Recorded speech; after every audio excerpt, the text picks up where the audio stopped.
Guys, for today's video guys, samahan niyo akong magluto ng shabu-shabu. So this is shabu-shabu homemade. So nag-prepare lang po ako ng mga gulay.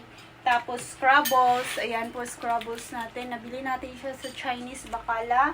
And meron tayong shrimp. Ayan. Tapos yung, alam niyo ba guys, meron ding yung galing sa puno ng kahoy, yung black fungo. Black fungus ba? Tama ba ako? Oo. Kaya na bahala ako sa pangalan yan. Tapos ito, beef na, yung maliit na beef. Ayan. So, yan po ang iano natin. And, maglagay lang po tayo dito. Oh my God, luto na siya. Oh. Pati. And, lagay natin tong shrimp.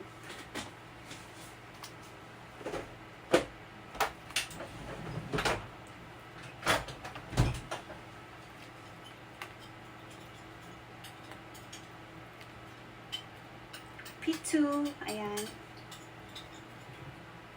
Tapos, lagyan natin ng scrubbles. Alam niyo ba guys? Yung shabu-shabu, paborito ko to.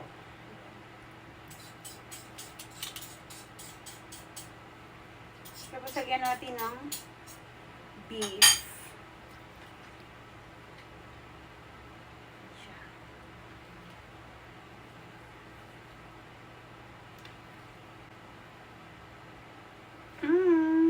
Ayan.